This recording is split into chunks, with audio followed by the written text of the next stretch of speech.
E aí?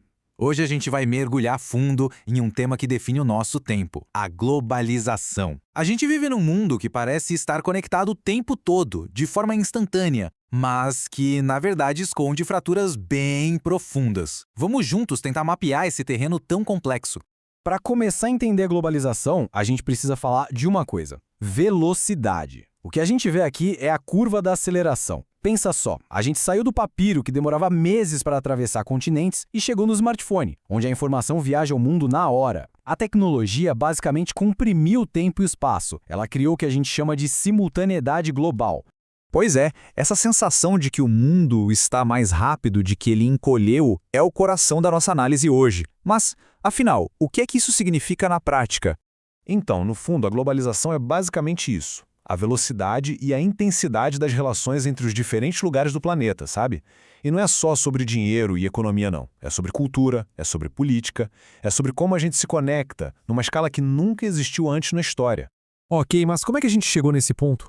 Quais foram as engrenagens que fizeram essa máquina global toda girar? A história, olha, é bem mais antiga do que a gente costuma pensar. Agora, olha que interessante essa comparação. De um lado, as rotas das grandes navegações, lá no século XV, que eram baseadas em dominação, em exploração. Do outro lado, os fluxos globais de hoje. As linhas no mapa mudaram, mas a lógica de um centro poderoso e uma periferia que serve a ele, e infelizmente, essa lógica ainda ecoa. A dependência que nasceu lá atrás criou um abismo tecnológico que existe até hoje. E essa dependência, ela tem nome: Nova Divisão Internacional do Trabalho. Funciona assim: os países mais desenvolvidos exportam tecnologia, produtos caros, capital. E os países em desenvolvimento? Eles entram com a matéria-prima e a mão de obra barata.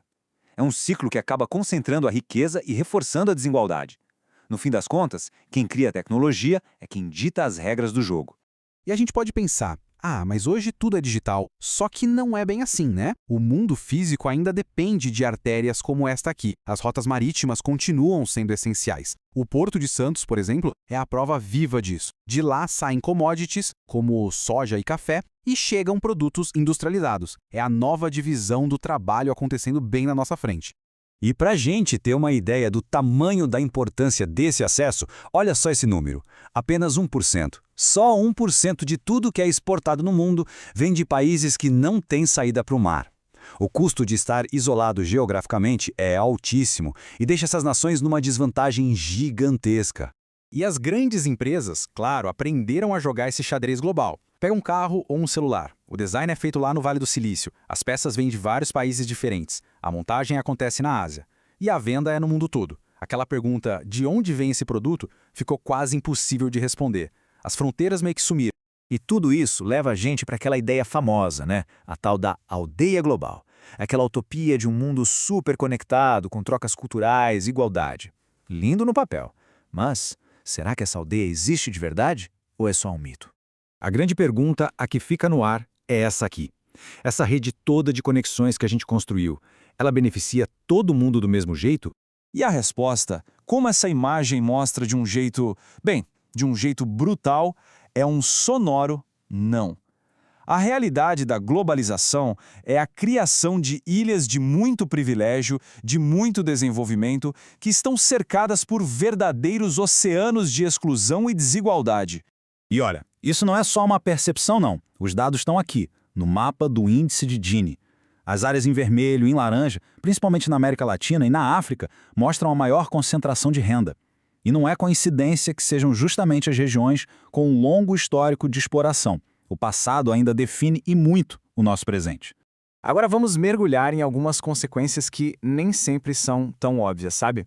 Aqueles efeitos colaterais da hiperconexão que muitas vezes a gente não para pensar. E essa desigualdade não é só no bolso, ela é digital. Dá uma olhada nesses dados do Brasil. Enquanto no Sudeste quase 89% das pessoas têm acesso à internet, lá no Norte e no Nordeste, os números são bem menores. Essa exclusão digital é uma barreira invisível que impede o acesso à educação, a oportunidades.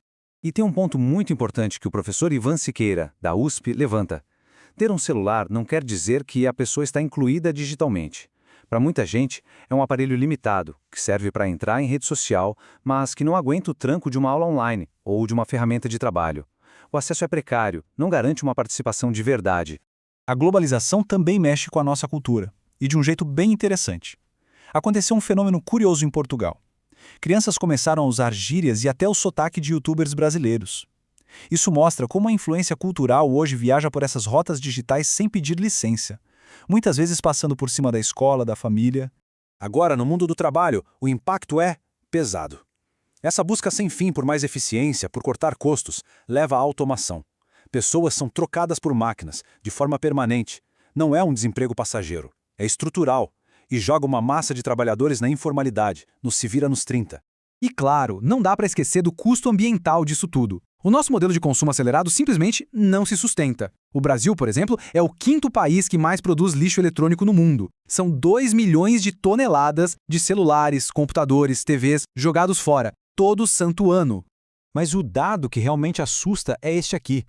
Desses 2 milhões de toneladas, só 3% são reciclados.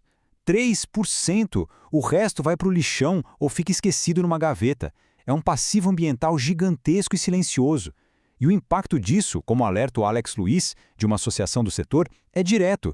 Significa que a gente vai ter que devastar novamente a natureza para poder fabricar um novo equipamento. Bom, depois de ver tudo isso, a gente se pergunta, afinal de contas, qual é a verdadeira forma do nosso mundo? A resposta parece estar em entender que as conexões que a gente tanto fala são muito seletivas. E este mapa aqui, nossa, ele resume a ideia de uma forma genial. O mundo ficou mais rápido, mas o acesso a essa velocidade é restrito. A tecnologia diminuiu as distâncias, sim, mas a infraestrutura, os cabos, os dados, tudo isso pertence a pouca gente. As fronteiras de hoje não são mais rios ou montanhas. São a qualidade da banda larga, a desigualdade de renda, o acesso à educação digital. E para fechar o raciocínio, tem uma frase que captura isso com perfeição. O mundo não se tornou uma aldeia global unificada. Tornou-se um arquipélago de nós hiperconectados, isolados por oceanos de desigualdade estrutural. Isso tudo, no fim das contas, nos deixa com uma última questão para refletir. Se o nosso mundo é um arquipélago, onde estar conectado é um privilégio e não um direito, como é que a gente faz para construir pontes sobre esses imensos oceanos de desigualdade? A resposta para isso com certeza vai definir o nosso futuro.